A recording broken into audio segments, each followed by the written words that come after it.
maintindihan yung disabilities, pinapasa na lang nila na, ito baka may, yung sinasabi ni ma'am kanina, as teachers hindi tayo pwedeng diagnose, di ba? Yung ibang teachers, nung para-educator ako, may isang teacher nagsabi sa akin na, baka may autism. Sabi ko, ma'am, hindi po natin pwede basta sabihin na may autism yung bata. Kailangan po may diagnosis. Kailangan po manggaling yan sa parents. So kung gusto nila na ipa-diagnose yung bata, sa parents po manggagaling, hindi po sa atin. Pero kasi 'di ba, sabi sa akin, you work with students with disabilities, dahil magulo siya sa classroom, baka may disability. Sabi ko, hindi po ganoon, ma'am. Kasi yun, so ang nangyayari, nagkakaroon din ng hindi magandang stigma yung mga batang talagang may disabilities dahil sa ganong misdiagnosis or mis-screening galing mismo sa teacher. So, ayun po. Thank you, ma'am, for your, Thank you po. Ay, tama, ang galing. So, ibig sabihin, hindi lang talaga Philippines ang may issue regarding sana. Anyway, sa Philippines naman, ma'am, is applicable also the education for all, no child left behind. Kasi it is international law. No left child behind. Kaya lang kung titignan natin yung, if we have to assess yung current issues about the law, okay, until now, we teachers talaga, ramdam natin yung negativity ng batas. Diba? Kasi layo na tayo, very authentic tayo pagdating sa teaching mode natin, diba? Sa teaching strategy natin, medyo specific tayo na meron tayong objective na kailangan matuto estudyante natin. Kasi achievement din natin yon, diba? So, pero ang pagiging problema nga din doon, paano mo nga tuturuan kung hindi naman ready yung bata? Baga hindi mo alam kung nasaan stage na ba siya para mabigyan mo siya ng proper guidance. Okay? Not like the regular classroom kasi alam mo na Kaya lang nagiging problem mo doon is yung naipasok doon na hindi siya na-assess. Yun yung pinaka-big sabihin nating problem ng mga teachers nowadays internationally. Not only here in the Philippines, not only the other country, but internationally, yun ang nagiging big issue right now ng mga teachers natin. Kahit summa cum laude ka pa talaga ni teacher, kung talagang hindi mo talaga makikita yung tuldok na problema, baliwala yung pagiging matalino mong tao. Kung nagiging bobo ka, sorry my word nagiging bobo ka nga pag hindi mo naiintindihan yung situation ano yun? Paano yun? Diba? Sorry pa my word, pero yun ang right word na naisip ko sa utak ko Okay, yun. Anyway, yun because of that, sa placement of the instructional planning, yun nga yung purpose. Instructional planning. Without placement, anong gagawin mo teacher? Kagaya na pinag-uusapan natin kanina pa. Anong IEP ang ibibigay mo sa kanya? Anong accommodation ang ibibigay mo sa kanya without knowing? Ito talaga pinaka-basic screening. Pag wala talaga yan, and of course, the progress monitoring can help also, just in case wala siyang screening, ito na yung binabanggit kanina nung teacher ni Ma'am Baker na the progress monitoring, nakikita niya, sandali, merong something dun sa bata. Kasi makikita mo naman stage by stage. Stage 1, asan na kayo, 2, 3, 4, 5. At pagdating pinaka-last part, hindi mo nakita yung progress niya. Okay, doon mo pala masabi mo na, meron siya learning disability. Ang problem, hindi mo pa rin ma-direct. Hindi mo pa rin ma-direct na, mami, yung anak mo, daddy, yung anak mo, merong learning disability, meron siyang dyslexia. Hindi knowledgeable yung parents regarding sa sinasabi mo. Kung nasa iyo, I will court you, gaganon ka nila agad niya. Kasi, wala nga yung acceptance pero alam nila sa sarili nila na may problem yung child nila.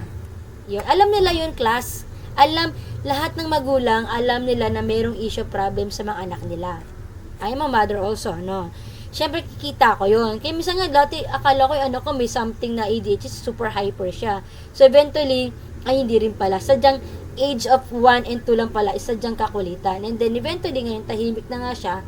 Yan, gano'n. So, hindi ko na nga rin minsan makausap kasi nga, meron na siyang ibang ginagawa kung ano yung pinagagawa niya sa buhay niya. At age of 8, So, what is accountability? Ito na tayo, accountability. We teacher, we are accountable of everything we do to our learners. With regards pa yan kung anong klaseng learners yan. Gen Ed learners, special needs learners natin, we are all accountable for this. Once na pinasok natin sila sa classroom natin, we are all accountable. Di mo pwede sabihin ka sa, I am a gen ed teacher special needs siya. Hindi. When you accept the child, you are accountable for that. With regards kung ano man siya. So, napaka-importante class yung yung assessment. Para kasi, ilaban nyo talaga to just in case na pag binigay nila sa inyo na the child is not ready at alam mo yon, pwede nyo sabihin na kausapin mo yung yung example, principal mo, SPED coordinator mo, na mayroon ho kasi akong issue sa bata. Pwede naman yun channeling, which is a collaboration. May subject kayong gano'n, di ba? Collaboration with whom? Ayun na yan, akit ka na, channel. May channel kayo. From what? From your teacher, go to your head.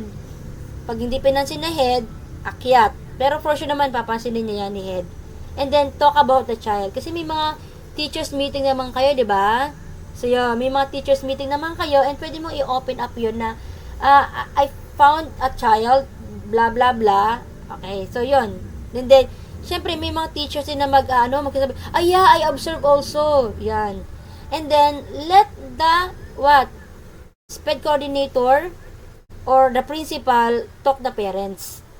Bigay mo yung accountability sa kanila na they are the one who will talk the parents with regards to their child. Kasi, tayo teacher, kasi ang trabaho lang natin ay yun, instructional planning. Okay, yan yung trabaho natin. Yes, Ma'am Allen?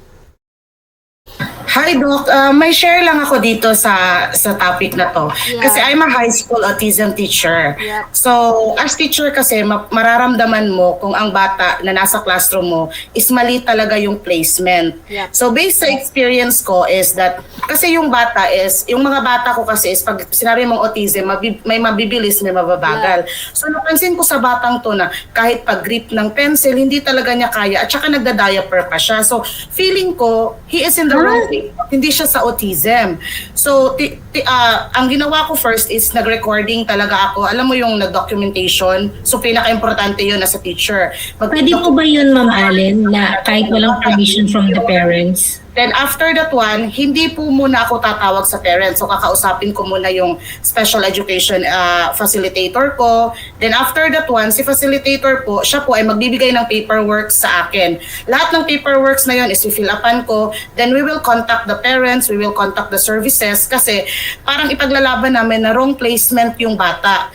Ngayon, based sa experience ko na ipaglaban namin, nag-conduct kami ng IEP meeting, then I'm so happy na nailagay talaga siya sa tamang placement kasi he is not supposed to be in my class in autism. He is supposed to be in life skills. Dapat dun siya sa life skills kasi nagda-diaper pa siya, hindi pa niya kaya na kahit paghawak ng baso, alam mo yung nag-i-straw pa siya, hindi niya kayang uminom na nasa baso. So, ganun. So, as a teacher, accountability mo talaga na i-assess mo yung bata mo inside your classroom. At the same time, documentation is very important all the time. Sa documentation talaga, importante yung date, time, place. So, dapat kung sino yung mga witness doon. So, I'm so happy kasi matagal na yung batang yun eh. So kinongratulate nila ako kasi sabi nila, you're a good one kasi, kumbaga, nakita ko yung needs ng bata. Kasi sinabi ko na walang growth ang bata sa classroom ko kasi hindi siya wrong yung placement niya.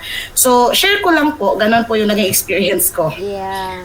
Thank you, Wow, Ma'am, for that a good idea for the teachers who are here, especially sa mga beginners natin, Ma'am. Pwede naman talaga kasi we're all accountable. Kasi pwede mo talaga ilaban yon. Kaya sabi ko, pwede mong ilaban yon as long as well documented. Kasi nga ito nga siya, records is important. Okay? Record is important. Test, binigay, observations, and then interview, etc. Records is really important. Documented everything. Okay? So, kasi pag wala kang ganon, yun yung magiging problem. Hindi mo kasi pwede sabihin her say, his say eh. Kasi nakita ko lang kasi nag-get observation ko. Based on my record, yan, you have the record. So, tama yung ginawa mo, ma'am. Kasi talagang hindi ka pwedeng dumiretso dun. Ang dediretso dun is a person who are higher than you. Hindi pwede yun. Kasi sila yung magtatanggol sa'yo eh. Pag dinirect mo yung parents, kinabukasan wala ka ng trabaho. Kasi nga, kasi nga, Sandali, discrimination yun eh. Di ba? Kahit alam nila sa sarili nila na may issue doon sa anak nila, pero one more na sinabi mo sa kanya yun directly without the proper authority or the proper channel, dyan ka na babagsak ang career. Totoo to ha, hindi to joke na pag diniretso mo sila, kahit naman dito sa Pilipinas, kaya nga maraming mga teachers at parents ang nagdidemandahan eh. Kasi hindi dumadaan sa proper channel. Dumaan tayo sa proper channel, paangat. Okay yon. Okay, yung execution ng power of authority. Okay? So yun, be mindful teachers regarding to, ha? Huwag tayong masyadong padalos-dalos pagdating sa mga decision natin, especially kung hindi naman tayo sure na kaya natin ilaban. Kasi pag nilaban mo at hindi ka naman kayang panindigan yon, yun yung naging, without the proper record nga na ginawa ni Ma'am Allen, so nakita. So, congratulations Ma'am Allen for that. Okay, so to kanina, in-explain ko na isa-isa. Okay, so daanan na lang natin kasi ayoko na magbasa. Ito na yung kanina. Okay, sa purposes of assessment in special education, ito tayo kanina pinag-usapan. Okay, sample school uses and development. Read ko na lang ha. Screenings. Okay, school uses and development screening. Ito, ages, stage questionnaire, to identify children who may show early signs of learning disability or disability yan. Learning, ano yung purpose niya? The flag student at risk to determine if a more detailed evaluation is needed. Okay, eligibility, a student suspected of having specific learning disability, example lang naman to, is given to standardized academic achievement test and an IQ test. Okay? Lahat tayo dumadaan dito. Lahat ng estudyante natin dumadaan dito. Okay? So, kaya nga tayo may tinatawag na entrance exam nowadays. Okay? So, what is the purpose?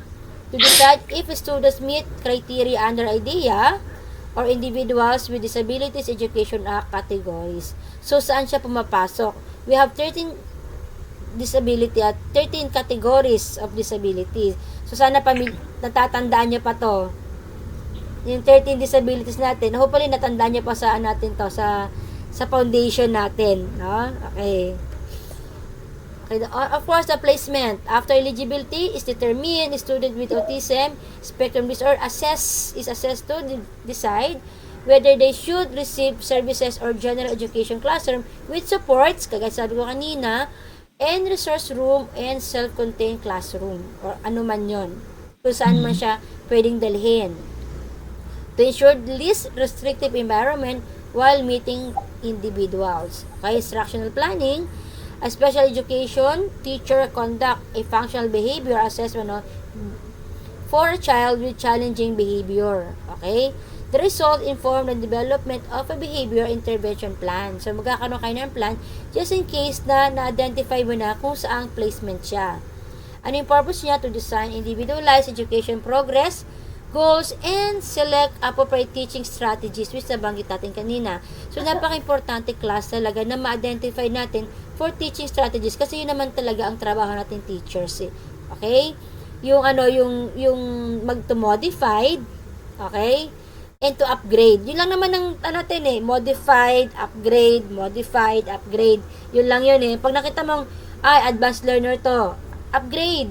Slow learner to, o downgrade, modified mo yung lesson, o modified mo yung activity, or instructional materials na gagamitin mo. Huwag mo ipilit, kasi doon nag-start, tinatantrum. No?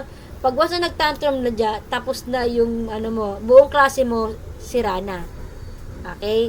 So, yun yun. So, dapat pa lang, alamin mo na agad, anong klase siyang bata. And of course, the progress, monitoring, a student with dyslexia has reading fluency, track weekly. Ito tayo using curriculum-based measurement. So, lahat naman tayo meron nito. Meron tayong class record na binabanggit or ginagawa. Okay? So, the teacher checks if the student is making adequate progress toward IEP reading goals. O, tignan natin, anong progress na siya, nasaan na siya. 'Di ba? Kasi yung checklist kasi natin, may mga ganito yun eh. No? Yan. Tapos may mga mayroong mga criteria and then indicator. Yan, lalabas yan dyan. So, anong level ka na? Okay. check lang naman yan siya. Or, ang isang school kasi, meron mo isang linalabas talaga na, na template na. Okay? Template na nasusundan mo na lang siya. Okay? Yun tayo ha. And of course, we have accountability. Students with disabilities participate in statewide standardized assessment with accommodation, if needed, to measure school performance and compliance with special education laws. Okay, so mayroon tayong batas, accountable tayo lahat dito. Okay? Kaya nga, saan ko ba narinig yun? Pag hindi na pumapasok yung anak, pwedeng magdemanda sa teacher, tapos pwedeng kasuhan yung parent. Saan ko ba narinig yun? Pero merong meron akong narinig na gano'n sa social media ata yun. Hindi ko lang alam kung anong country yun Okay? Japan ata yun, yung gano'n. Pag hindi pa Japan or Singapore. Yung gano'n. So, pag hindi pumasok yung bata for 3 to 5 days, i-report ni teacher sa principal na yung estudyante din niya pumapasok, and then kukontakin sa parent. Pag hindi nag-respond sa parent, ngayon papatawag ng police, and then pupuntahan sa bahay si parent ng police. Yan. Pag hindi nag-response, pwede daw makulong si parent. So hindi ko alam kung anong yun area yun Hindi ko alam kung kanino ko narinig yun, estudyante ko ba? Nagtatrabaho sa Japan? Ganun ba? Japan o Singapore? Ganun. Yes, ma'am, Pritzi? May I share something po? Dito sa Thailand, may rule din silang ganyan. Pag hindi pumapasok yung bata, tapos nakita ng kapitbahay or anyone, ni-report, pwedeng makulong ang magulang. Yun. Kaya lahat ng bata chine-check. Nationalized po yan yung monitored ng Department of Education sino yung bata, saang school siya naka-enroll. Yun. Pag lumipat siya ng school, monitored din. So, ang testing nila dito, ma'am, standardized testing nila, nationalization, kahit entrance exam. Yes, ma'am. Yun, meron nga gano'n. So, napakaganda. Ay, diba? Gano'n. So, talagang mag-aaral. So, yun. So, meron din pala sa Thailand. Dalawa lang kasi yun, Singapore or Japan. Yun yung narinig ko na Hindi ko lang matandaan kung saan ko siya narinig. So, sa klase ko ba? O may nagkwento lang sa akin? Sabi ko, napakaganda naman. Siguro pag sa Pilipinas nangyari yan, maraming mga magulang nakakulong ngayon. Ano yung mga street children natin ngayon? Sana mayroong batas na gano'n sa atin dito, di ba? Di ba? Pag yung mga anak nila nasa lansangan at nanghihingi ng pangbili ng pagkain nila, sana pwedeng ikulong yung magulang. Kasi hindi nag-aaral yung mga anak nila. Okay, sige, thank you ma'am for that. Okay, so this one is the summarization. Okay? Summarization of the purposes of assessment in special education. Hindi ko nababasahin kasi ito naman din siya. Sinamarize naman. Kasi bibigay ko sa inyo tong slides ko. Okay, so can we have a break for 5 minutes? A water break muna. Yes po, ma'am. Thank you po. Thank you. Wait lang.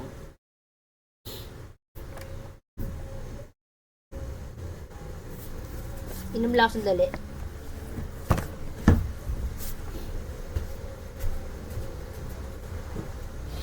Chika lang tayo, classmate. So, yun nga, nalaman ko na ganun nga sa Thailand kasi sabi ko, bakit sabay-sabay yung entrance exam sa government school? So, hindi sila makakapili ng walang other options ba? Pag hindi sila pumasa, meron uling national, yung date para sa buong bansa na may second application, ganun ba? Isang date lang para sa lahat ng government schools. Tapos very strict sila sa pagpasok, yung pala ganun, na pag wala yung bata sa listahan ng school, pwedeng makulong yung magulang. So, diba, may nagsumbong na, yung bata, hindi pumapasok, kulong ang nanay at tatay niya. Yun lang, chika lang.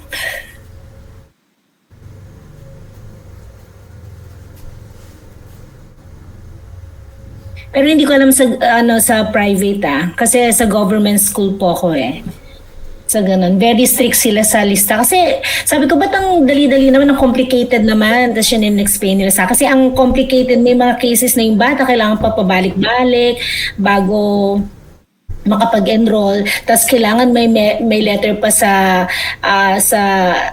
district. Halimbawa yung bata lilipat, kailangan may letter from the district. Sabi ko, ba't ganon? Yung pala yun, monitored nila lahat ng bata kung nasaan.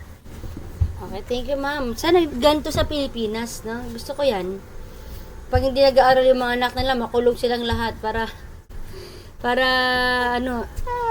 excuse me, go. Ma'am, nag-ask nga po ako, totoo ba yan o baka ano lang, parang batas-batas lang? Inask ko yung Thai teacher, sabi ko baka ano lang yan, para basta lang may naipasang batas, pero actually hindi naman ini-implement. Sabi niya, ini-implement daw talaga yan dito. Okay, so, wait lang. Wait, excuse me. Alis. Kulit. Okay, yan. Meron akong anak na makulit dito eh. Ayan. Yan, kasi pag walang pasok kasi ganyan eh. Okay? Ayan, so, basta akin lang talaga, parang wala, sana meron makaisip na ganyang batas sa Pilipinas, ano, na pwedeng ikulong yung mga magulang pag hindi nag-aral yung mga anak. Advantage nga sa kanila yun eh. Kasi una-una, mapipilitan sila na, na paralin. Kasi, dito naman sa Pilipinas klase, wala naman tuition fee na eh. Except private school, no? Pero, from preschool, up to college ngayon, may mga school talaga ngayon na wala ng tuition fee. Dito nga sa Taguig dito sa area ko eh. From preschool to graduate school, nakaka-receive pa ng scholarship yung mga bata. Especially kung meron sila mga merit talaga. Honestly, nakagraduate ako ng MA ko, scholar ng Taguig. Okay? So, every semester, nag-apply ako, 30,000 a month. Ang yaman ko, 30,000 a month. 30,000 per semester. And then, nakagraduate ako, tapos ang libro ko, pagbigay ko sa city, sa scholarship, 60,000. Tapos, graduate ko, bumaba, naging 15. Ayun, sa mga estudyante dito, yung mga college, every semester may 5K sila. Pag na-dean list sila or president's list sila, meron silang 5K, 15 per semester. Tapos sa bag school nag-aral naman, meron silang 25,000 per semester. Pag may merit sila o dean list sila, additional 5,000. So, wala nang reason hindi mag-aral ang mga estudyante right now, di ba? So, nasa naman yun eh, nasa magulang na lang talaga yun eh, kung paano nila talaga i-guide yung mga anak nila. Yun lang. And then, sige, let's proceed now to the rules of assessment. Ano nga ba yun? Anak, excuse me po. Okay, rules of assessment. Ano nga ba? Okay, number 1. Okay, tayo sa guides, intervention, and service delivery. Okay? So, baseline for growth, measurement, and ensures fairness and legal compliance. Okay. So, yun. So, guides, interventions, tama. Guides, interventions, and service delivery. Parang interview ata nabasa ko kanina. Guides, interventions, and service delivery. So, alam mo naman natin, napaka-importante nito. Kaya na pati pinag-uusapan. Okay? Ang intervention is importante. Mula sa pinaka-umpisa lang hanggang sa matapos talaga, intervention is really important. Kasi pag wala talaga to class, walang service delivery. Okay? Kasi mahirap na ipinasok mo yung bata at age of 25, lapse na yung skills niya. Kumbaga, para siyang puno, no? Pag puno, tinanim mo siya nakabaluktot, pag angat niya, baluktot pa rin siya. 'Di ba? Pag pinilit mo, magka-crack na siya. Okay? So, dapat at age of 3 years old, dapat may intervention na agad yung bata. Especially, kung identified na siya, physically identified siya. Madali kasi makita pag physically identified siya. Ang nagiging problem kasi pag behavior, okay, yung behavioral yung problem. Kasi, meron talagang stage sa makulit ng mga bata natin, di ba? From 0 to 3. Pero pagdating ng 3 years old above, parang walang changes, wait lang, baka meron siyang behavioral problem. So, intervention is importante. So, baseline for growth measurement. So, from simple to complex, from 1 to 0, rather, 1 to 1 to 100, o 10 na lang, siya na malayo. From 0 to 10, okay, asa na siya dyan? Anong progress niya na? So, umpisa natin sa IEP. Okay, pagdating sa IEP, ano ang level na ba ng learning ng bata natin? Okay, i-rate mo siya sa sige, 1 lang pa lang. Wala pa lang point system ang 0. Sorry. Okay, so 1 to 10, asa na yung level ng bata, yung growth of development niya. Kasi lagi natin kino-consider yung chronological age niya at saka mental age niya. Bakit? Kasi dapat balance. Okay, dapat balance. Hindi pwedeng isang umangat sa kanila. Kasi pag umangat, ang mental age versus chronological age, pwede mo siyang gawing gifted child. Ha? Pag bumaba naman siya, pag bumaba naman yung mental age niya sa chronological age niya, pwede mo na siyang i-level sa intellectual disability, sa ID, sa LD. Ayan, yun eh. Iba kasi ang cases ng autism, iba kasi ang cases ng ADHD. Ano ba yan? Meron kasing autism na high functional, meron kasing low functional, same at ADHD, merong high and low. Ang pinagbe-base lang natin pagdating sa brain is LD, learning disability, tsaka intellectual disability. Doon lang pumapasok yung pagdating ng intelligence category natin. Gets nyo? Okay, yan. Ha? Para kasi hindi lahat kasi class is makakategorize mo sila as sa intelligence eh.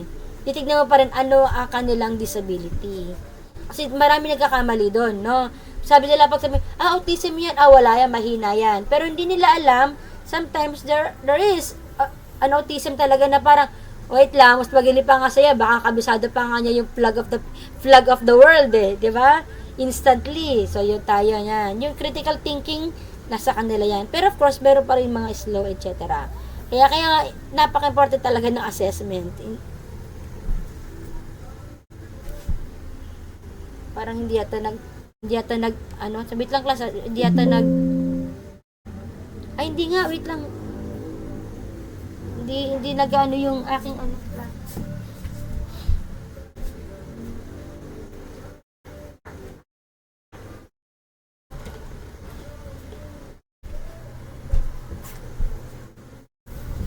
Okay, kaya pala biglang nag-black out. Okay, so kaya pa ba natin? Out of 30, nasa 8 slides pa lang tayo. Kaya pa ba? Yes. So, dami ng Hindi naman tayo nagmamadali. Like yung sinasabi sa mga special needs learners ko, sa mga estudyante ko, di bali lang mabagal, basta nagkakaintindihan. Tama? Di bali lang mabagal, basta natututo. Mabilis ka nga, wala naman tayong learning. Okay lang yun. Diba? Okay, yan. Next is this. Okay? So, guys, intervention delivery. Okay, so kanina. Okay, so, definition assessment provides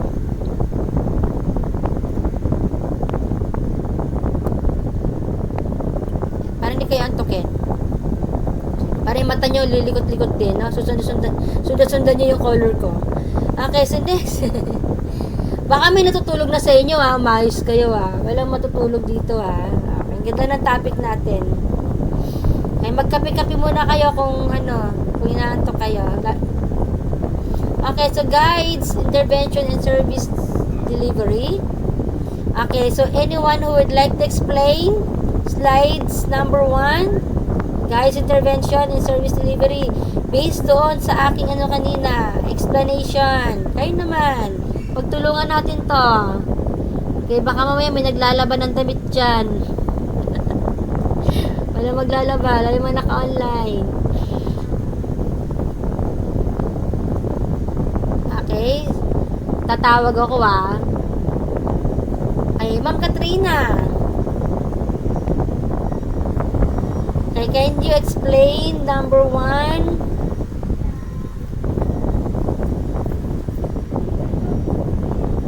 Read and explain.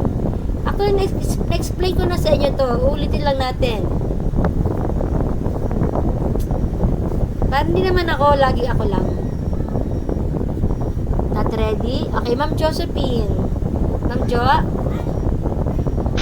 Yes, Doc. Yeah, you need to explain.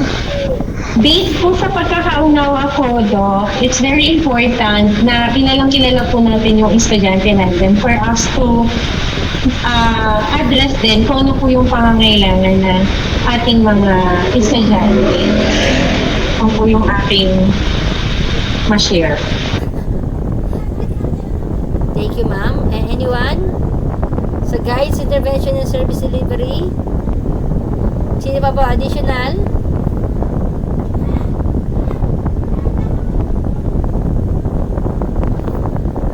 Okay. Sige na nga. Okay, so assessment provides detailed information about students' strengths and needs and areas of difficulty. Tama naman. So, dapat identify natin kung sino-sino yung mga estudyante natin. Para well-guided sila. Okay, assessment. So, check the strengths, the needs, and area of difficulty. So, ngayon pa lang tignan natin. Kung hindi mo ginagawa before, yung pag-check ng mga estudyante natin, it can be applicable to regular classroom din class. Kaya nagiging effective yung isang teacher. Bakit si teacher A at si teacher B magkaiba? Pero parang pares lang naman sila ng estudyante. So, tignan mo yung strategy. Kasi, alam niya kasi kung paano yung atake niya pag nag-mood swing yung bata. Okay?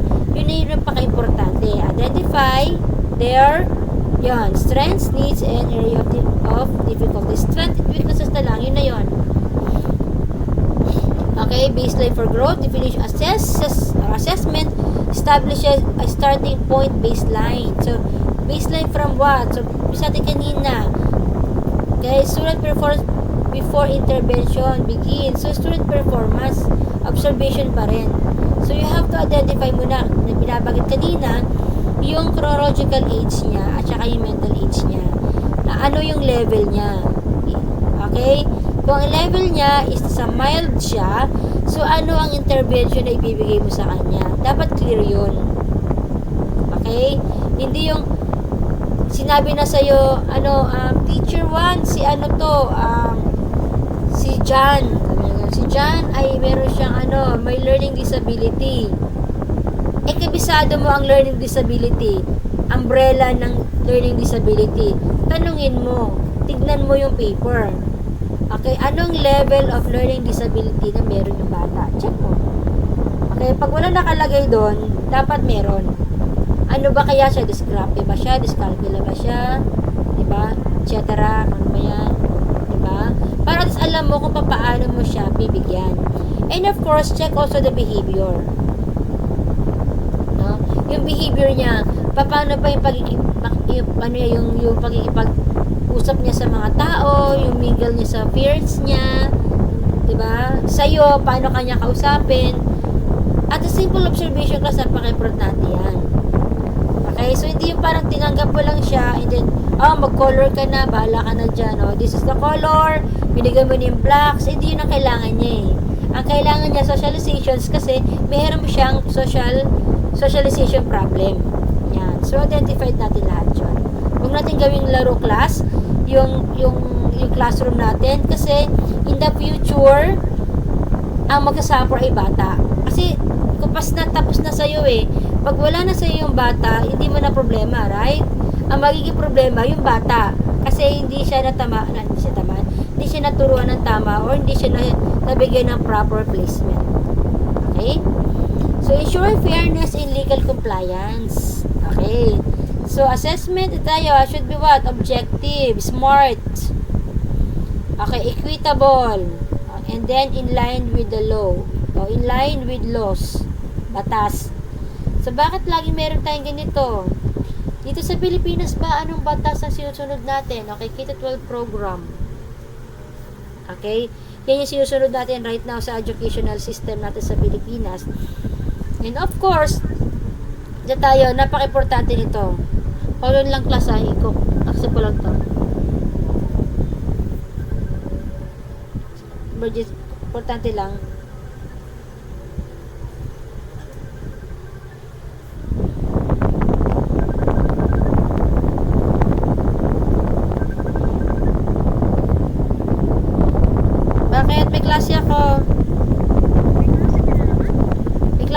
Bakit? Ano? Dito kami sa Muson. Anong gagawin natin sa Muson? Ay, Nandito kami sa simbahan. okay. Kala ko nandito ka. Kala ko nandito ka. Wala, sa Taguig. Patay si Oliver. Oo. Dito kami sa Jollibee. Oh, sayang naman. Sige, next time na lang kasi next time na lang. Sige, sige. Kasi may klase ako, going. Okay, bye-bye. Okay. Okay, let's continue. Okay, next is this one. Okay, this is the week 2 legal and ethical framework. Okay, so medyo napalit ko yata siya. Wait lang. Basa po ba? Kita? Or adjust ko lang? Okay naman po, ma'am. Yes po. Kita naman. Okay, sorry ah. Okay, so legal and ethical frameworks. Okay, for week 2. Okay, kasi ito week 1, 2, 3, and 4. Yan. So, okay, here is we have the legal terms. Okay, DIA ensure special education services. Okay, so basahin ko na lang. Legal lang naman to eh. Okay, ADA prohibits disability-based discrimination. Then, Section 504 requires accommodation sa batas. Usually kasi yung mga US kasi pinagkuhanan natin eh. Kasi ang US kasi ang unang-una talaga na pag-create ng law about disabilities or idea natin. So, until now, Philippines also adapt. Okay, na-adapt natin yung US law until now. Okay, so legal safeguard, non-discriminatory evaluation, okay, parental participation and consent, due process and procedural safeguards, and of course, confidentiality. Okay, so lahat ito is under ng legal safeguard or legal basis natin about special needs education natin. And of course, ethical responsibilities, use valid tools, avoid harm. So, yun. And then, respect parental and student rights. Ayan. And of course, so, yan. Ayan. I-discuss na natin. Okay? So, these are the law that we should follow. Okay? So, sa Philippines kasi class, sinusunod naman natin talaga to. Ang nagiging problema lang kasi dito is yung procedure ng batas ng Pilipinas. Okay. Medyo alam naman natin, lahat naman tayo dito Filipino. So nakikita natin ano nga ba yung process natin, very slow. Kumbaga mas mabagal pa tayo sa usad ng pagong pagdating sa implementation ng law dito sa Pinas, di ba? I know you would agree with me with regards to this matter, di ba? Kasi napakadaming issue eh. Yung natin. Kasi ate ko eh. Kala niya nasa Bulacan ako.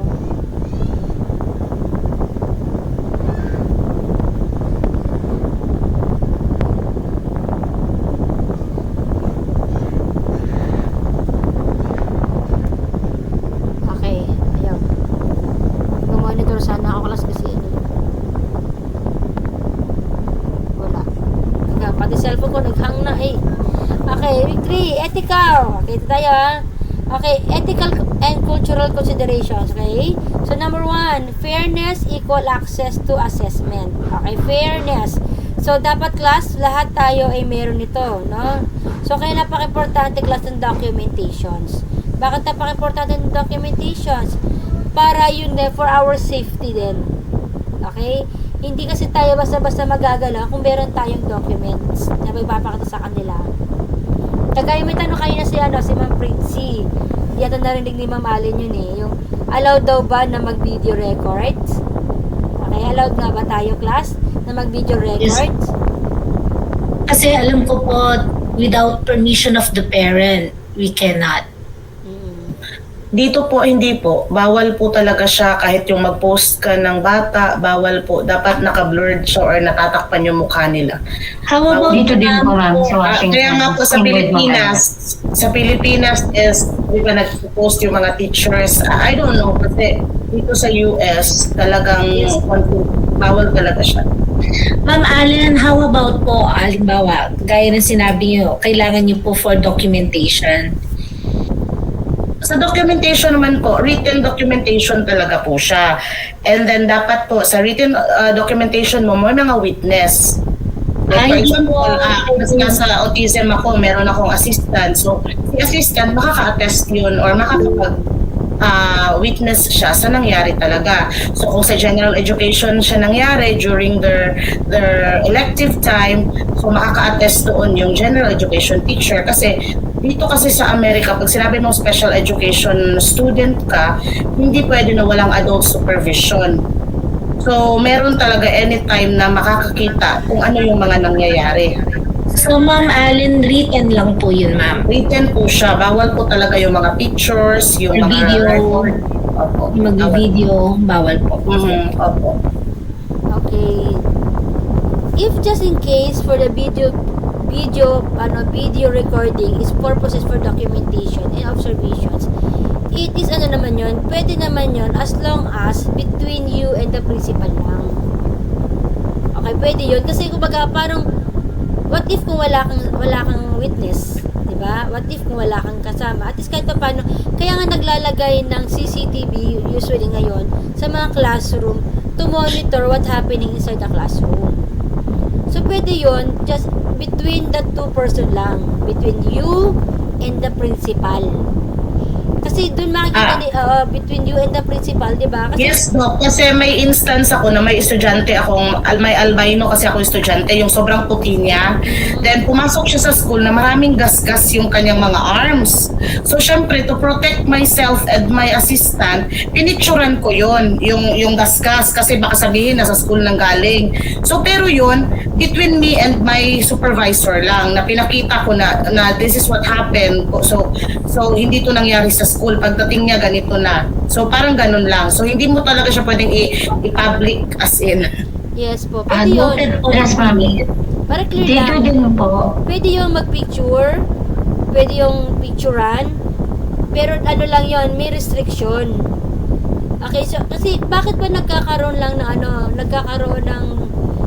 privacy law regarding, kasi pag once pinablik mo yun ang hindi pwede, no? Pero once na ginamit mo lang siya for documentation, di ba may mga picture nga tayo, no? Magpipicture to document everything.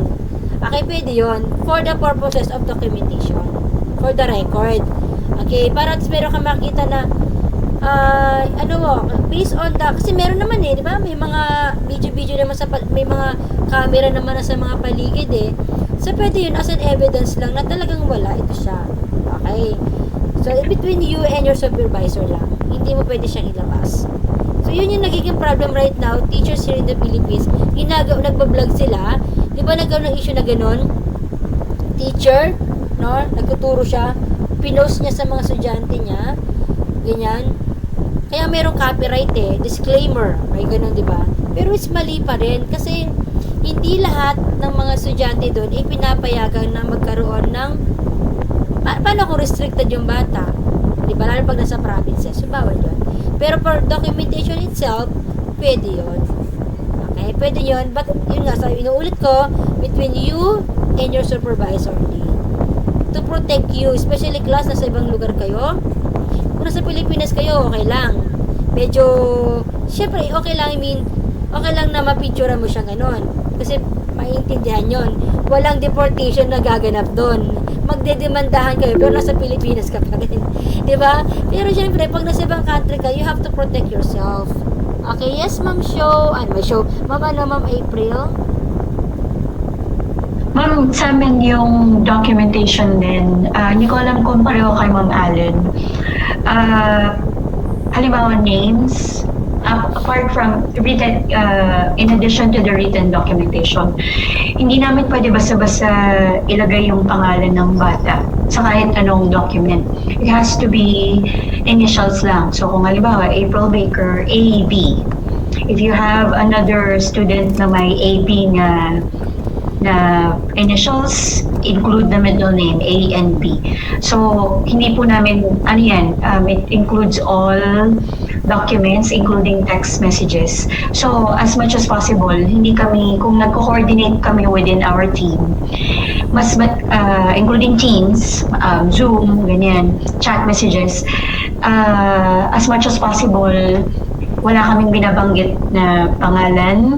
So kung kailangan namin magbanggit ng pangalan, dapat in person yung coordination. Tapos kasunod doon, may written documentation like minutes of the meeting or stuff like that. So hindi basta-basta na pinabagsak mo lang yung pangalan ng bata. Whether it's first name or last name. Tapos yung kung nagkaroon din ako ng instance na may estudyante ako na may kagaya nung kay Ma'am Allen, may sugat sa braso. Ito naman sa mukha. Dumating siya sa klase, meron siyang malaking sugat sa mukha. So, agad-agad, picture, tapos at the same time, coordinate agad dun sa head teacher na dumating siya, pumunta siya sa research center. Ito yung itsura niya. So, either alamin natin kung saan nanggaling yung sugat or right away, email si head teacher dun sa parent na yun nga po, dumating yung inyong student ito sa school, ganito po yung itsura nung mukha niya. So, hindi po namin alam kung saan nanggaling in case nakuha niya yun, let's say, sa bus or, somewhere before siya dumating ng school. So, para lang po din well-informed yung parent na hindi siya sa school nakuha or ang aga-aga, hindi natin alam kung saan nanggaling, kung anong nangyari dun sa bata. Kailangan nating alamin. Yun po. Yes, ma'am. Thank you, ma'am. Yes, ma'am. Si Vic nag-raise ng hand kanina. Hindi ko nakita. May nag-raise kanina ng hand. Wala na siya. Si Ma'am Fritzy po ata. Yeah, ma'am. Ay, yes po, ako po yun. Yung kay ma'am, yung kanina po yung sabi po na kay Ma'am April, na initials po yung nilalagay. So basically, if they want to know who is that, they will just ask the one who wrote the report. No need to put the whole name of the child. Parang ganun. Ano naman po, ma'am? Meron naman kasing, halimbawa may mga forms kasing kasama. Dito po kasi, at least sa Washington, lahat ng nire-report namin may kaakibat na form. So, dun po sa form, nakalagay po yung pangalan ng estudyante. Pero anything, kasi yung form naman, dumidiretso yun sa main office. Yes, Tapos ang nakakakita lang dun, either the teachers, yung teachers involved, hindi lahat ng teachers, yung teachers involved lang. So either the the primary teacher or the primary teacher at saka yung SPED teacher. Tapos kung meron kayong behavior interventionist, kung behavior siya, so yung behavior interventionist, kung may dean of school o dean of students kayo, the dean of students, at saka yung principal. Kung medical, edi yung nurse. So, only a handful of people at school can see those records. So, yung form po, yun lang ang may hawak. Tapos kung halimbawa, kailangan mong i-email yung documentation mo, dun hindi ka pwedeng maglagay ng pangalan. Kasi, yung anything electronic can be, whatever, hacked or phishing. So, malaki yung risk kapag electronic. So, hindi po kami naglalagay ng pangalan, initials lang po talaga. Pero yung form, written po yun. So, physical form yun. Unless si district ay merong official na electronic form na district lang din, unless you have a district email. Pero yun, still, pa rin po, meron pa rin kaming specific rules on filling out the forms na electronic.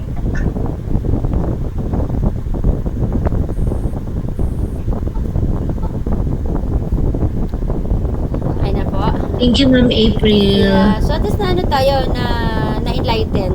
Okay, na-enlighten tayo doon sa we're talking about here a real situation. Okay? Mas maganda yon kasi nakikita natin na iba-iba pala yung strategy ng bawat school with regards to yung fairness ng classroom natin. Okay, napaka-importante talaga class na maprotektahan talaga natin ang sarili natin kung ano mang klaseng especially class kung very maselan yung mga parents natin. May mga parents kasi na maselan so yun. So bagay. Of course, another one here, ethical and cultural consideration. Of course, a bias, okay? Bias of what the cultural, the linguistic, and socio-economic. Okay, napaka-importante yun. So, may mga cultures kasi, kagaya yan, iba-iba tayo ng lugar, no? Merong nasa US, merong sa Pilipinas. Kung nasa Pilipinas naman, iba-iba yung culture naman natin, di ba? Meron tayo Luzon, Visayas, Mindanao. May kanya-kanya tayong culture, may kanya-kanya tayong linguistic, o may kanya-kanya tayong lingwahe. We have to use one bridge lang. One common denominator lang na standard lang na ginagamit natin to avoid bias. Okay? Yun ang pinaka-importante. Kaya nga open communication is importante pagdating sa mga ganitong bagay para at least walang nako-complement o walang nako-compromise sa lahat ng bagay na sila natin. Kasi with teacher, nasa gitna lang talaga tayo Okay? So, kasama talaga sa code of ethics of a teacher, yun yung nagbabalance sa lahat ng bagay. Separation between the society, separation with the government from natin. Ganon din tayo sa the classroom natin. So, napaka-important talaga class na yun ang pinakamahirap talaga sa faculty teacher yung paano mo ibabalance yung situation na yun. Especially class, kung nasa ibang lugar ka. Yun. So, be careful na lang talaga sa atin lahat, no? So, sa inyo especially, yung out of the country. Alright? Okay, cultural responsiveness, respect diversity. Okay, respect diversity, alam natin to, iba-iba yung student natin. Okay? Iba-iba yung culture nila, iba-iba yung diversity ng pamumuhay nila, iba-iba yung disability nila. We have to understand that. Kung sa traditional way of teaching natin, teacher's factor, teacher center, ikaw lang yung nasusunod sa teacher, nowadays kasi hindi na Okay, napakabigat na kasi talaga class ng law with regards to the children. Especially sa mga PWDs natin. Okay? So, be respectful tayo pagdating sa ganito. And hindi ko naman na kailangan i-literate sa inyo to kasi all of us here are professionals. So, lahat naman tayo, talagang alam na natin ang ibig sabihin ito. Okay, so types of bias, okay, linguistic, cultural, and socio-economic. Okay, what are the ethical dilemmas right now? Okay, ito number 1, standardized testing for bilingual student. Ito. Okay, lahat tayo, Philippines, our first language is Filipino. The second language is English. And ethnic dialect, marami. 100 plus ang ethnic dialect ng Pilipinas. No? May Ilocano, may Banag, may Bisaya, may Bicolano, Muslim, may blah blah blah. Yan, di ba? Kumbaga, may iba-ibang ito yung pinakamahirap yung test natin dito. Ano ba yung gagamitin natin? So, you have to use one test. Okay, Kung ginamit mo sa Pilipinas, so kung ginamit mo, you use in Filipino, yung bilingual natin ngayon, diba? Yung mother tongue ngayon ang ini-implement ngayon, you have to use it. Kasi, ano nga ba yung ginagamit ng bata nowadays Yung diversity of language kasi, napaka-importante. Well, pag nasa US ka, one language na talaga, English. Diba? What if kung nasa Japan, Nihongo, diba? Nihongo, English, Filipino, paano? Okay, anong susundin mo doon? So, yun tayo, sa Pilipinas kasi napakadami din. Lalo na Pilipinas, lahat ng dialect ito, napakarami, iba-iba. So, you have to consider this one. Okay? Kaya yun yung factors talaga class na nahihirapan din talaga si teacher pagdating dito sa bilingual. Yes, Ma'am Allen, baka may gusto kong i-share. Doc, sa Amerika, Doc, like 70% din po dito is Spanish. Ah, talaga? So maraming Spanish dito din. So ang ginagawa talaga po is dahil nga diversity, ganyan, kailangan nating i-respect yung diversity. Meron pong maraming trabaho dito yung mga translator. So every time na may meeting, para kaming nasa pageant. So nung first na culture shock talaga ako kasi I have a Spanish student na may meeting kami with the parents. Tapos alam mo yung parang nasa Miss Universe ka na kung ano yung sasabihin mo, may taga-translate. So ganun po yun dito. So Spanish and English po yung dalawang language na nakaano po dito sa US. O, di ba? Ang saya. Yes, Ma'am April. Thank you for yan, diversity tayo. Kami naman Spanish din. Oh. Tapos din po, makikita mo yung classroom, bukod sa, may translation na lahat ng gamit may translation into Spanish, especially kung elementary school yung tinuturo, yung kung nasaan ka. So lahat ng gamit may English and Spanish translation. Tapos kung kagaya lang sa adult transitioning program, may ganun din po. Tapos kung halimbawa meron kang student na non-verbal, madami din kaming visuals. So isa din po yun sa language na kinikater. Bukod sa translator, meron kaming interpreters, meron din kaming pull-out programs para ang teacher, ang ML teacher or multilingual teacher na tinatawag, ang tawag din sa kanya English language learner teacher or learning teacher, marunong ng Spanish or marunong ng, depende sa kung ano yung percentage nung student population. So, yung mga schools na pinupuntahan ko, meron pong Somali. So, meron kaming ELL teachers na marunong ng Somali. ELL teachers na marunong ng Vietnamese. So, din po siya. Yung skill set ng teacher kung saan skill set ng teachers na may groups of students na hindi marunong mag-English, marunong po sila ng another language. So kasama siya sa requirement ng teachers. O, diba? Diversity, lahat talaga class kailangan eh. Yung bilingual kasi napaka-importante. Kaya nga talaga ngayon, ini-implement talaga class ngayon kung ano talaga yung language na ginagamit. Yun. Tayo lang naman mga Filipino class na talaga nagpa-full English talaga pag nasa ibang country. Diba nabanggit nga kayo na beauty pageant. Kung tutuusin nga, diba, pwede naman talaga tayo mag-Filipino language, no?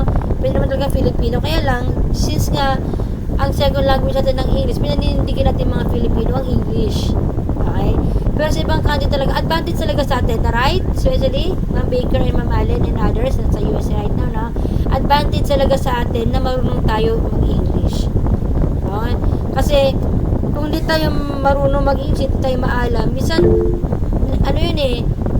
parang mahirap yung sa part talaga ni teacher na aaralin mo pa yung English bago ka magturo.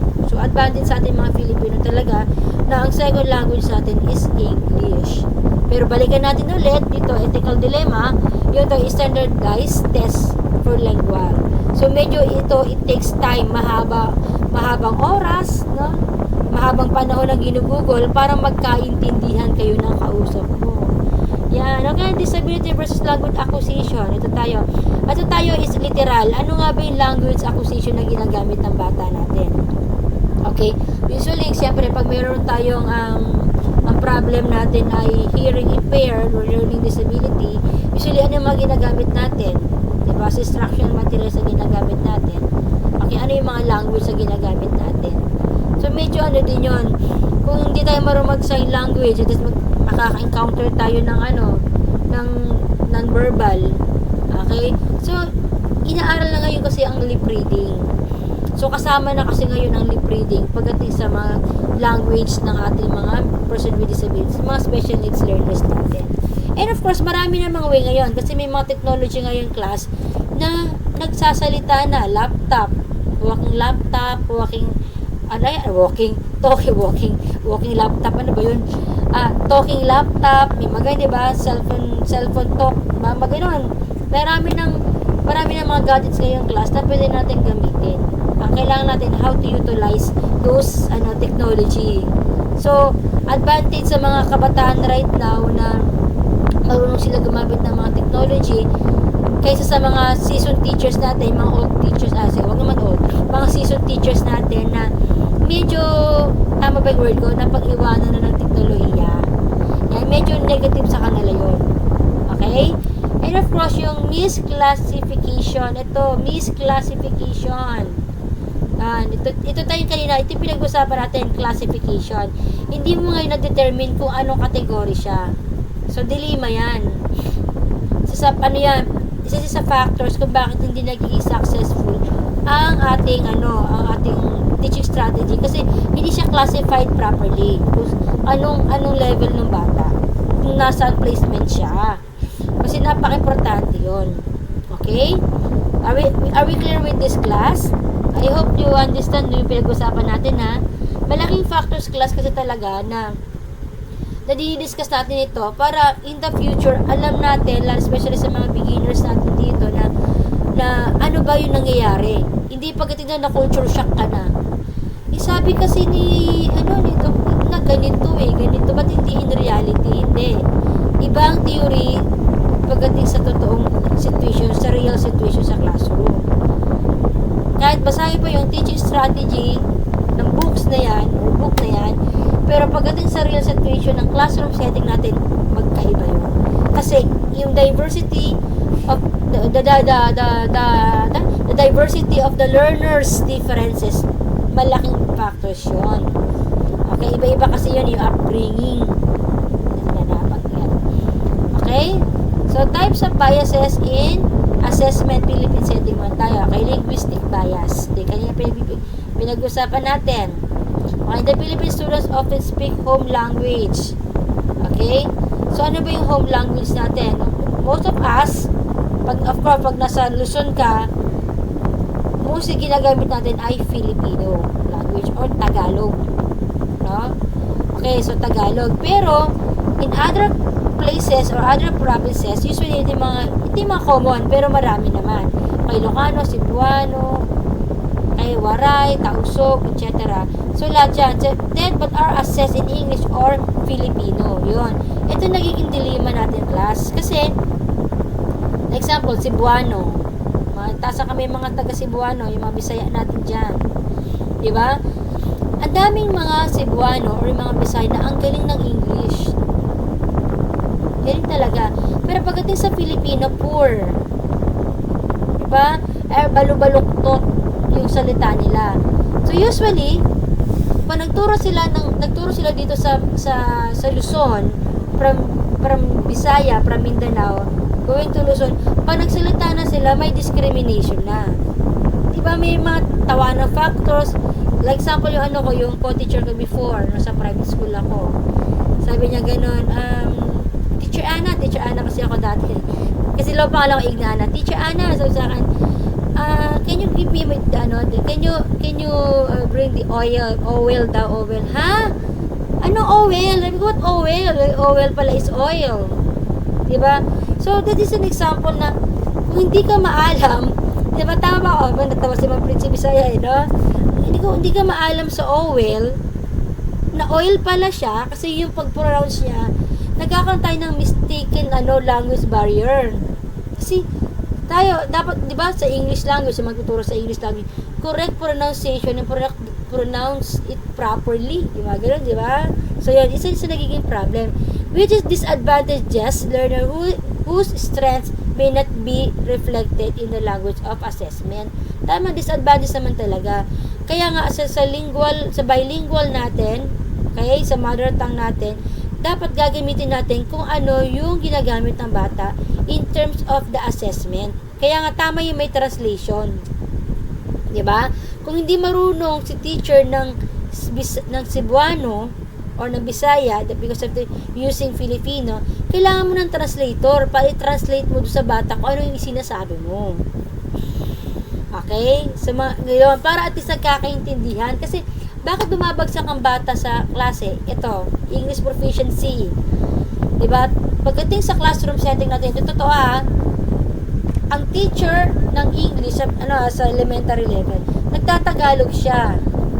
Lahat ng question ng test paper is English. O sige, paano mo gagawin 'yun? 'Di ba? Filipino is Filipino. Math English. Science English. 'Di ba? Social Studies Filipino, pero meron din Filipino ngayon. Araling panlipunan. Pero mostly ginagamit natin sa school is English. Tama ba ako? English. International language kasi is English eh. So, pagdating ngayon, nahihirapan ngayon sila. Kasi hindi naiintindihan. So, we need, what? Translator. So, yun. Ta-transcribe mo siya ngayon ay sinasabi niya. Para mas madaling naiintindihan ng bata yun. Okay? Kaya nga meron tayo ngayon tatanggal sa TEPED na localization teachers eh. Kung saan ka naka-area, dun ka binabato. Diba? Yun. Okay, cultural bias, ito binabanggit kanina. Okay, bystander assessment are based on a Western context or urban Filipino experiences. Cultural biases. Okay? So, may cultural, ano yung mga example ng cultural biases natin? At yung mga kapatid natin Muslim. From Mindanao, pumunta dito sa Metro Manila, nag-aral. And then, syempre, alam naman natin ano ang culture ng isang area. Okay. So, yung mahirap sa part ng teacher na yon, or rather, sa estudyante na yon, kung paano yung socialization niya sa classroom. Kung paano yung pakikisalamuhan niya. Okay. So, nagkakaroon sometimes ng cultural bias. Especially kung hindi naman din alam nung teacher, kung ano ang culture ng, culture ng estudyante. Okay, so dapat yun is na-identify natin. Okay? Socioeconomic bias tayo. Learners from low-income families not have access to books, gadgets, or early opportunities which assessment often assume. Diba? Blended learning tayo ngayon internationally, no? Sa mga tayo, kaya ko pala magsulat na kanya. Blended learning tayo ngayon. Sabihin ng blended learning natin, guys. Blended learning. Okay, face-to-face and online. Kayo kasi full online. Okay? Pero mas maganda sana kung meron tayong face-to-face. Kasi may interaction talaga. Kasi hindi nga pwede, hindi visible, sige, online tayo. Okay? So, what if gusto mo mag-aral pero low income ka? Kailangan mo ng gadget kasi online. Hindi lahat ng gadget class kaya yung apps. 'Di ba? Sa memory. Kasi may mga gadgets kayo na low memory. Ito lang yung kaya kasi ang pricing ng gadgets depende sa high-tech ng gadget ng ba? So, yun din, kahit meron siyang gadget, pero low quality naman yung gadget, hindi pa rin siya makakapagsabay. Hindi pa rin siya makakasabay. Okay? So, yun yung nagiging problem natin nowadays, no? Ako natin, nung college ako, walang computer. Ay, hindi, may computer naman, pero parang, yung may mga kaya lang talaga yung nakakabili. Ang akin dati, typewriter. Sino nakabot ng typewriter dito? Typewriter. So, ganun ako. Typewriter talaga. Di ba? Typewriter meron ako noon. So, binilan talaga ako ng nanay ko dati typewriter kasi wala nga kami pabili ng computer. Yung computer na pagkabigat-bigat. So, talaga ang sakit-sakit na ng kamay mo kasi naghahabol ka ng paper mo, typewriter. And then eventually, ayan na, dumating yung gadgets. Diba? Si April nakaka-relate ata si Ma'am April na. Diba, sakit na ng kamay mo. Meron mga typewriter na mabigat. Habang yung lumulusot yung daliri mo dun sa spaces between the typewriter. Yes. Oo. Alam mo na madali ka. Sakit kaya. Kalyo kaya maraming mga secretaries natin na typewriter. Yung ang kalyo nila nandito. Sa pinakadulo ng nila kasi sobrang tigas. Pero nowadays, of course, ngayon, wala nang reason ng bata na hindi mag-aral. Kasi Kasi kahit nga na yung mga nasa salansangan ngayon, ay may mga cellphone na din. Yung mga street children natin. Di ba yung mga nanghihingi ng pagkain po. Pero pagdating sa gilid, makita mo may gadget. O, di ba? So, wala talaga reason talaga na hindi na mag-aral ng mga estudyante ngayon. Pero of course, we have to understand also, hindi lahat naman talaga meron. Okay? Kaya inisip ko tuloy, kung makukulong yung magulang, wala na nga silang pera, makukulong po yung magulang, ano na? Sige na nga. Wag na nga. Okay, sige. Okay, ito tayo. So, ethical dilemmas in assessment. Okay, Philippine setting. Okay, standard testing for bilingual, multilingual students. Okay, sa mother tongue, ito pinag-usapan din kanina pa. Kanina ko na-discuss. Okay, napaka-importante nito.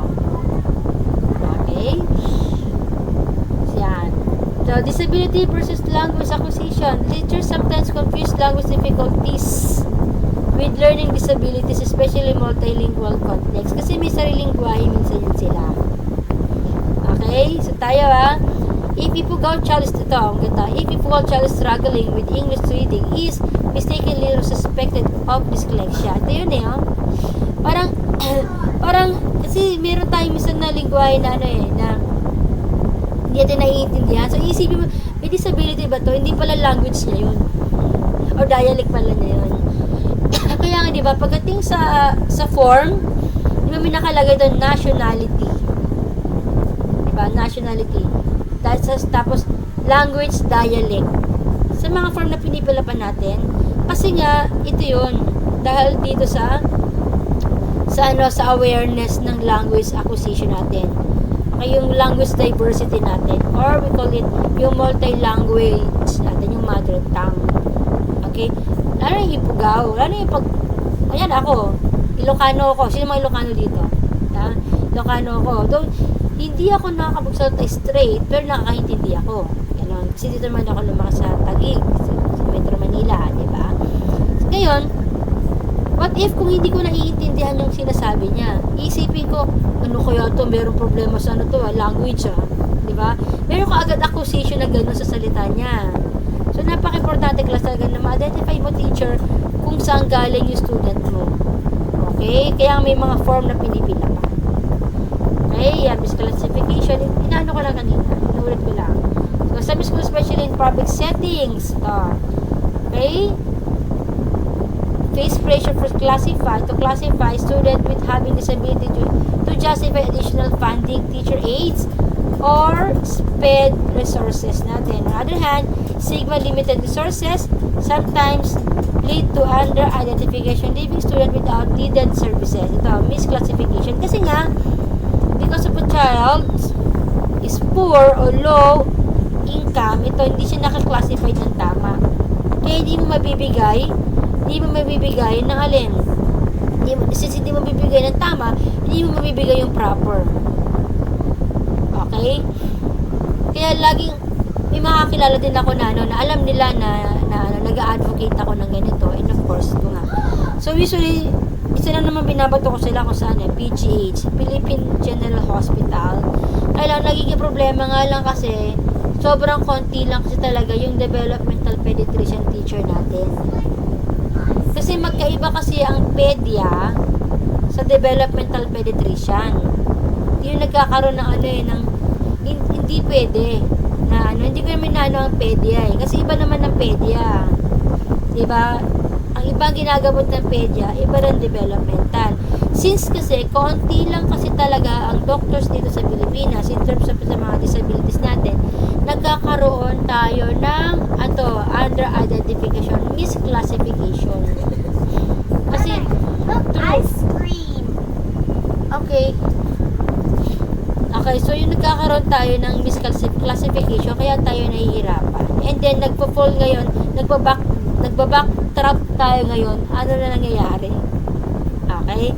So yun yung nagiging struggle ngayon sa school, classroom. Kasi nga, tanggap tayo ng tanggap kasi nga education for all, no child left behind. Tanggap tayo ng tanggap sa classroom, sa school. And then eventually, special needs pala siya. Because there's no proper classification. There's no assessment sa bata. Okay, so kaya pa ba? Okay, 7. Okay, kaya pa. Break tayo ng ng 15 minutes. Para tayo muna tayo para parehas na. Okay. Okay po, Doc. Inom lang ako ng Okay, no? water break. Okay. 15 minutes. Okay, balik Sige, tayo ma'am. ng 9:15.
nasosobra na ako ng ano na. What? Toy ni Liam?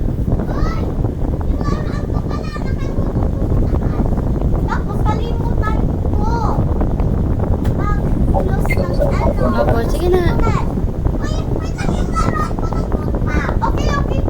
Sige na, pababay ko lang itong mga bata na. Baka ma'am kasi every weekend lang kayo nagkakasama, so sabi ko yung mga bata makukulit. Opo, may kalaro kasi siya yung pangit lang magtagalog. Baba na, baba na na, baba na. Baba na na, baba na, baba na. Baba. Okay, go down faster. 1, 2. Go down.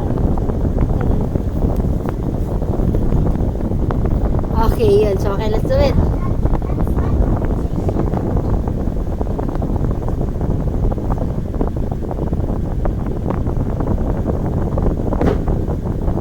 Sabik sa kalaro. Kasi siya na lang yung bata dito sa compound sa amin. Okay, so let's continue. Okay, last na tayo. Last topic na lang tayo, no? Okay.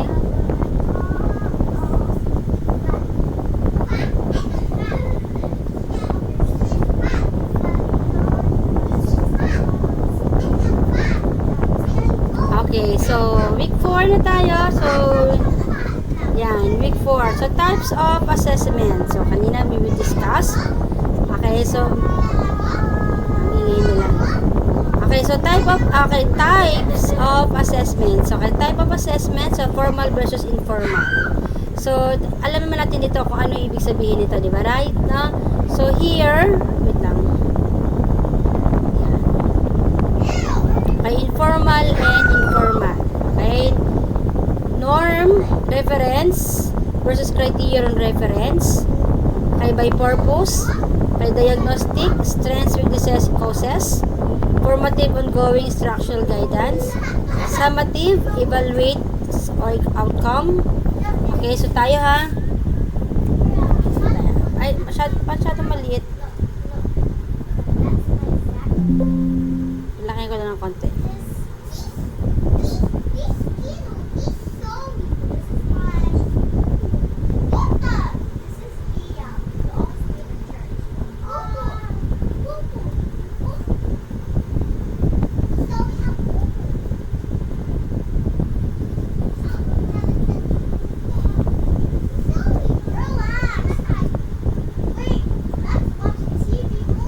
Yan.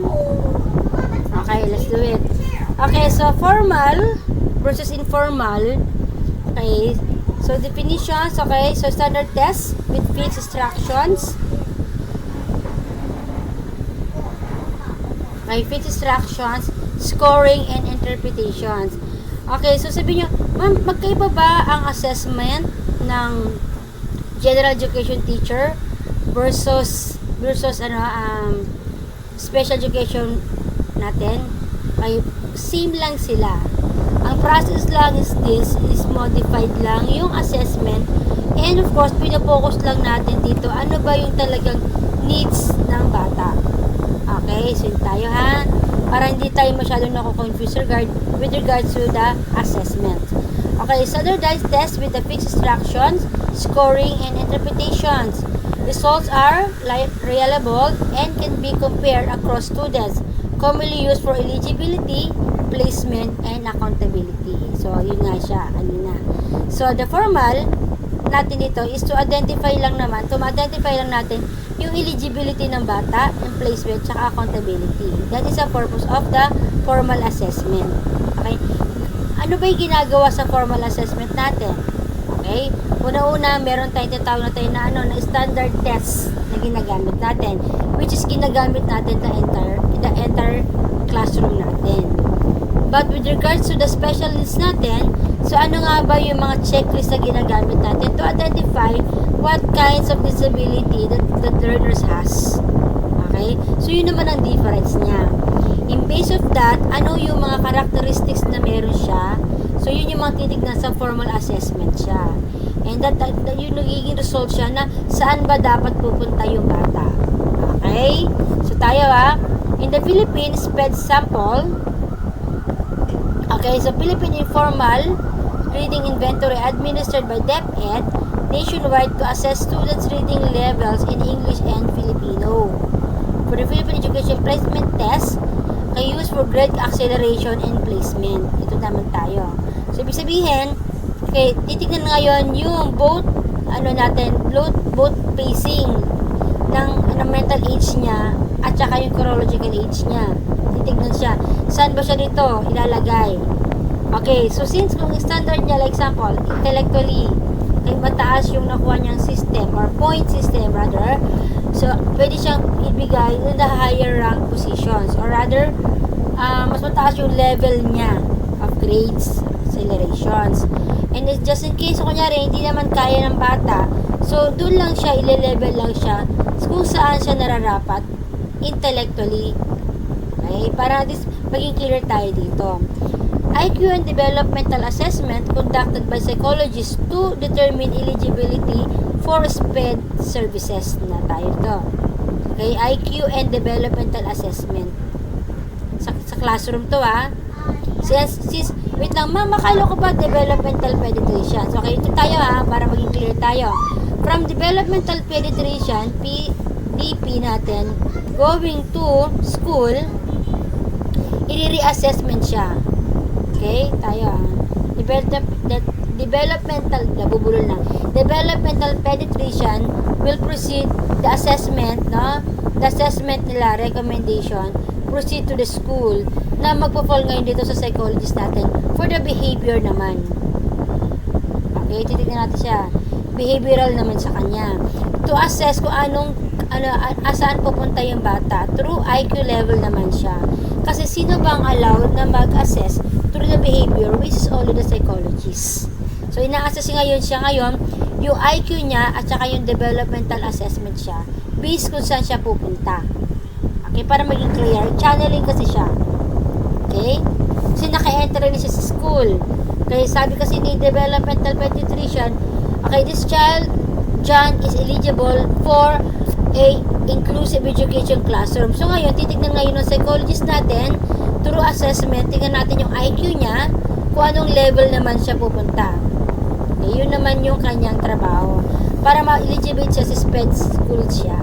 Kasi okay, nakuha nyo yung channel, yung system. Okay, para maging clear lang tayo doon. Okay, informal assessment naman, so teacher-made flexible assessment use classroom setting. Okay.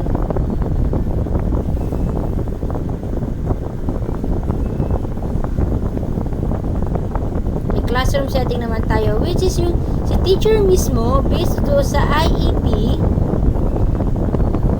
siya ngayon na magbibigay ng informal assessment naman sa kanya. It is a teacher's made, okay, teacher's made assessment. So yun yung ginagawa ninyo class. Okay, kung nasa classroom na tayo, nakikita mo na yung problem, nakikita mo na yung strength niya, weaknesses niya. So that is the time na nagkakaroon kayo ngayon ng ng proper judgment na, ay, teka lang, diba? Yun nga yun Okay, focus on observation and document. So, which is nabanggit kanina, diba? Na observation and documentation is important. Okay? Kasi without these two class, hindi magiging successful yung placement natin sa bata. Hindi magiging successful yung school day ng bata natin. Okay? Okay, so essential for day-to-day, okay, for the SPED instruction. So, every time talaga mayroong observation. From day 1 up to matapos tayo. Okay? For example, SPED teacher keep anecdotal records, and behavior of a child with ADHD during classes. Identify natin yun. Kaya meron nga tayong mga booklet na ginagamit. Then, portfolio of student work, drawing, handwriting, practice, and journal entries. So, lahat yun kasi is kino-consider. Okay? Kaya nga, di ba meron tayong mga bulletin board? Nalagay doon. Or meron tayong portfolio. Okay? So, lalagay doon yung test paper. Yun ako meron ganong klase. Yung pinapadala sila ng portfolio. Nasa bag lang ng bata yun. So, every time na may activity sila, nilalagay lang doon. And then, ako naman, every time na marting yung bata, chine-check ko naman yung, yung clear book naman niya. Ano yung mga activities naman nila. Okay? Ganun lang nangyayari. Kasi usually, hindi na nagsusulat si teacher sa handbook eh. So, sa press list notebook nila, sa handbook nila, hindi nagsusulat eh. Then, nakikita mo na lang talaga sa sa clear book na lang talaga yung yung progress ng bata. Yan. And of course, another one here is the running records of child reading fluency in the mother tongue or English ba yun kung ano meron siya. And of course, teacher created math quizzes tailored to IEP goals. So, napaka-importante talaga class ng IEP.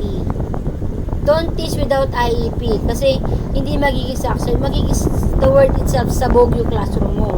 Ikaw mismo, hindi mo makikita yung yung level of competencies mo as a teacher. Yung pagiging proficiency mo, ay nasaan na ba ako? Diba? Yung parang pagpasok mo parang wala lang. Paglabas mo wala lang. Sinong dito? Nagkakaroon ng negative impact? The learners. Okay? Gets nyo? Nakuha nyo class? Okay. How about the others? Wala na. Tulog na yata yung lahat. Okay. Another one is here, the criterion. Okay. Ayun.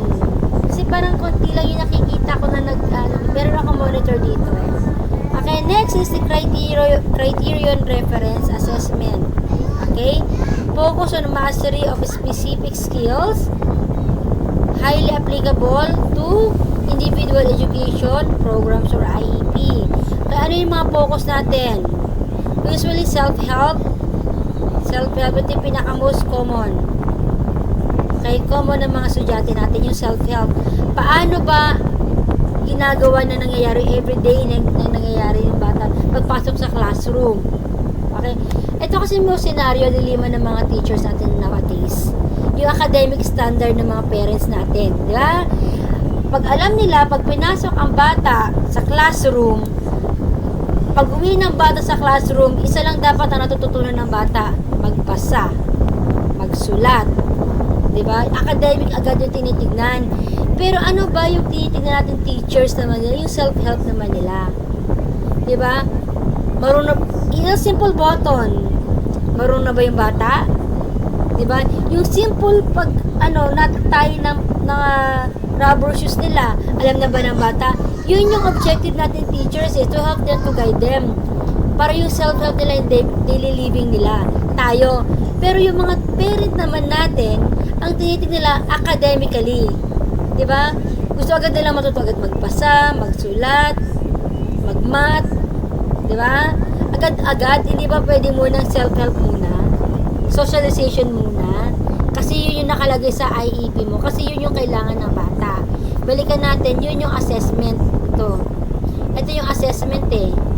Formal assessment na hinihingi. Yung kasi ang recommendation ni developmental pediatrician. Yun kasi ang nakita ni psychologist natin. Yun naman yung tinitignan mo teacher. Mas kailangan ng bata yung socialization. Kaya pagdating dito, iba yung hinihingi ng parents. Nakukuha nyo yung sequence. Kaya nagkakaroon tayo ng nagkakaroon ng problem between yung relationship ng teacher at saka ng parents with regards to the IEP. Dapat malino sa parents na ang hinihingi ay social skills. Example lang yun. Ang hinihingi... Ano po pag yung parents, Doc, in denial na, kasi most of the parents in denial talaga. Yeah, the document tells that the needs of the child is this. Dapat pagdating sa meron naman IEP meeting eh, di ba? Parents and teacher meeting. Meron naman na this is the needs of the child, that we have to focus on this. Clear yun dapat sa parent. Okay? Kasi kung ang hihingi nila, no teacher, we want our child to learn basic reading. Yes po, yung ganyan, yung may pinipilit sila, Doc. Oo, kaya lang hindi nga eh. Hindi yun ang hinihingi eh. Hindi yun ang kailangan eh. Ang kailangan, ay yung nasa loob ng IEP. So, yun ang challenge sa ating mga teachers Kung papaano natin sasabihin sa magulang na pwede humang ito muna yung kailangan ng bata and then bago tayo mag-run sa susunod na objective natin. Pwede naman hintay lang natin muna na ma-stabilize yung yung socialization niya, self-help niya. And then, pag nag-stabilize na siya, okay, let's go to the needs of the child, yung hinihingi mo naman parents. Hanggat hindi nag-stabilize yung needs ng bata, may hirapan tayo. Okay, so kailangan tayo, very simple muna. And then that's the time na, sige, pasukin natin yung gusto nating mangyari. Okay, parents.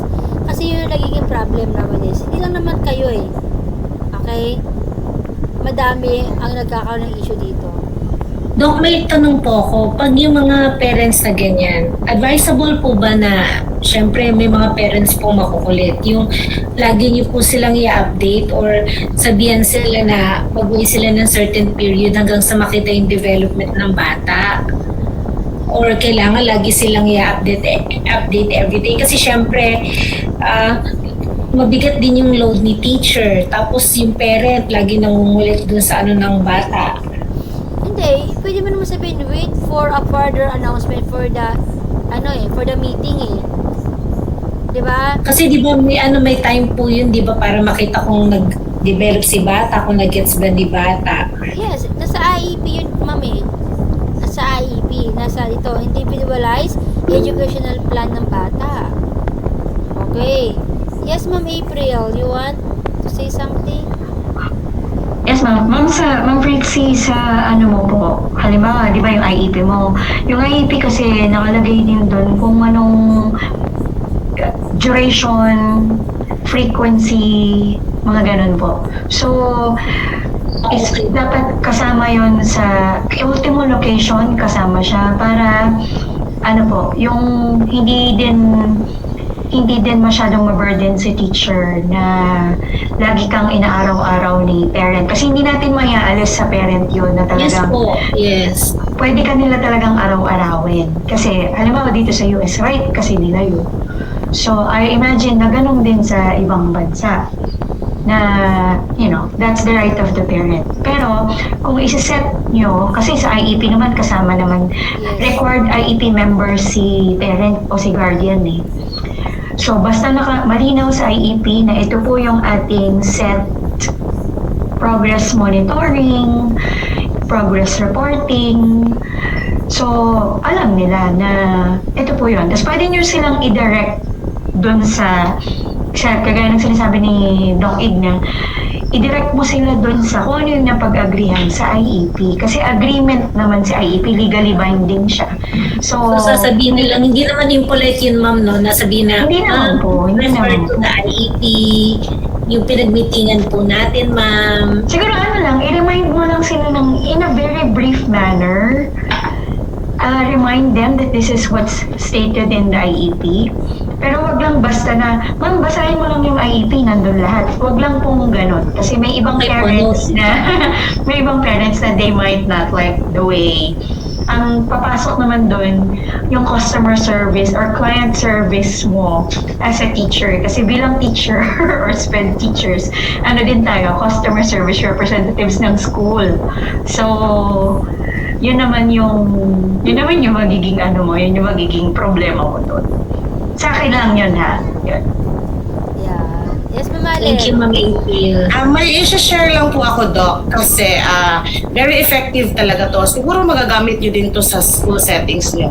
If meron kayong batang nakikitaan nyo ng mga behavior, very effective talaga yung communication log, yung notebook, na everyday doon sa notebook ng bata, like everyday doon, parang nag-update ka doon kung ano yung ginawa ng bata. Actually, matrabaho siya, pero if you love what you're doing, parang very effective siya na yung communication log, kung hindi man kayo nakakausap ng parent through phone, through emails, through text, yung notebook na yun, yung magsisilbing communication nyo. Like, just give the brief things na, kasi matutuwa na yung magulang doon na, for example, estudyante ko, so Jerry, nasuot niya yung jacket niya independently, yung mga ganun, mga simple na ginagawa ng bata para sa magulang, very na yun, malaking bagay na yun. So, sasabihin, Parang yun yung parang notebook nyo between the parents and you. yeah, pero hindi Parang mo frequency ito, count na rin according yun, bata, Ma'am Allen, hindi di mo ba? kaya yun.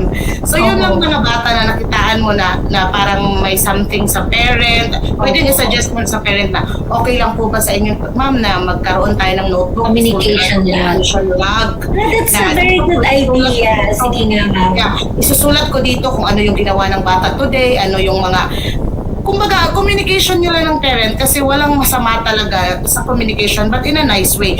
Brief lang, hindi kailangan mag-story ka doon. Ano lang yung mga ginawa niya ngayong araw, tumakbo siya ng ilang meters ba, ganon-ganon. Matutuwa na yung parent doon. Ma'am Thank you, Allen, para na ma'am. rin siyang frequency lang, di ba? Yung communication lang po, para na rin siyang frequency lang. Kasi doon, mabibilang mo, tsaka ng parent, kung gaano kadalas ginagawa ng bata, kung ano man yung behavior na gusto mong i-correct, or kung ano man yung behavior na nakikita mo na maganda, na gusto nila, gusto mo, at gusto ng parent, ay continue ng bata. Okay. Thank you po. Maganda nga yun. Thank you.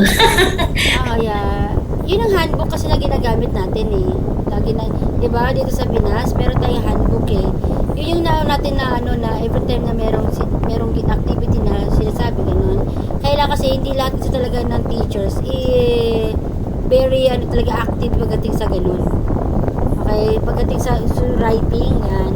So yun, basta maging clear tayo class na at the beginning of IEP writing talaga magkaroon ka na agad procedure agad. Meron ka na agad standard na every na magkakaroon kayo ng meeting na depende kasi sa quarterly, 'di ba? Every year, every week, ganyan. Depende sa agreement nyo na na pag-uusapan kung asan na yung kung nasan na yung level of your student. Pero kung yun nga, kung talaga kagaya kay Ma'am Allen and Ma'am April and other here na silent listener natin na gano'n yung ginagawa, mas better nga naman talaga yun. Kasi as a parent, makikita, mababasa nila yun. Hindi na rin kayo kukulitin. Pero kung yun naman is your, naman yun parang if you want lang naman, it's just a suggestion. Pero it's just suggestion talaga, is maganda talaga siya na gawin. Okay? Para, the simple notes na naman, what's the price lang. Okay? Yun. And of course, ito, criteria na tayo. Okay? Okay, malapit na tayo. Okay, norm, references, assessment, definition, compare student performance with that of a representative group. Focus on a ranking and percentile score. So, tignan natin ngayon. Ito naman is, hindi naman masyadong applicable sa atin. Pero gamitin na rin natin as basis. Okay? So, we have to compare. Asan na yung criteria. Percentage. From 1 to 10. Ito yung most common. From 1 to 10, from ano yung standard na nakalagay sa IEP mo? Ano mo, short objective mo? Ano yung standard mo? Kunyari, example, learning disability tayo, umpisa natin. Okay, so basically, ano yung gusto mong objective mo? First objective mo, let the child write letter A properly. Ganyan. Okay, criteria mo, from how many months mo siyang ituturuan na gano'n, or week. Kasi kunyari, for first week mo, asaan na siya?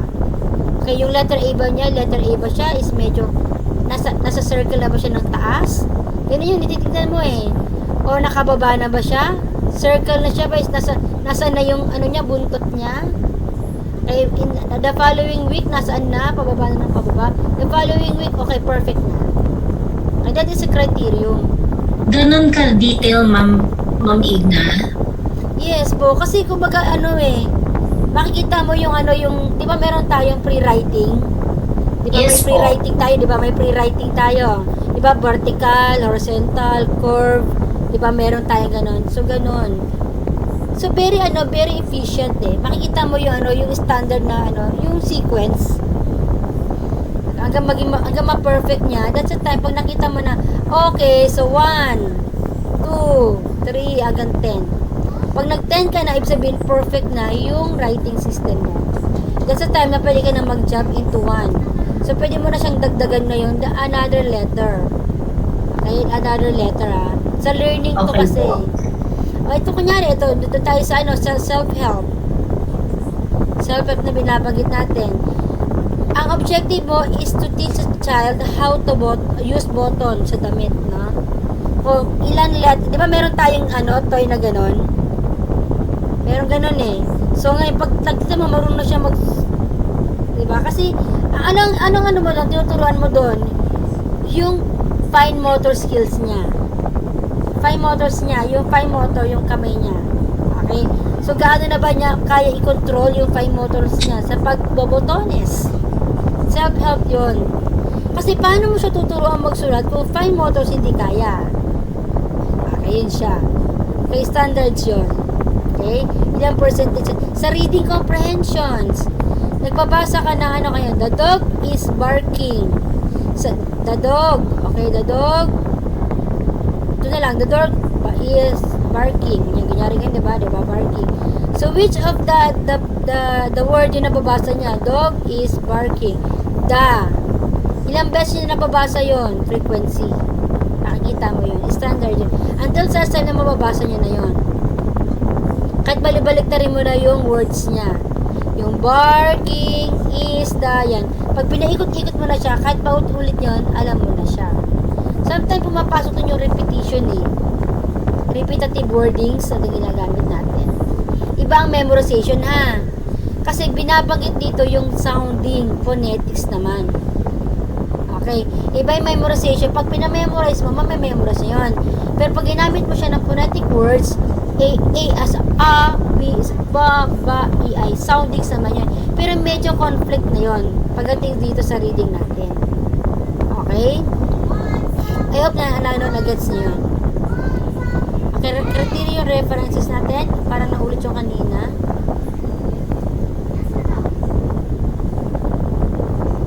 Okay? So, diagnostic, tama ba? Criteria yung references natin, yun din yun. Okay, diagnostic assessment. Of course, alam natin kung saan magagaling yung diagnostic assessment natin. Okay? Baga pagpasok ng classroom ng bata natin, dapat meron na siyang diagnostic assessment. Yun yung unang-una natin tinitignan. Okay? During very first natin. Lahat naman tayo pumapasok diagnostic test. Okay, saan nagagaling? Alam na natin saan nagagaling. Okay, sa DP, pababa. Okay, yan. Formative, para naulit lang. Okay, so yun na, naulit lang. By the way, any question tayo, class? Are we clear with this? Yes po, ma'am. Okay, stop ko lang yung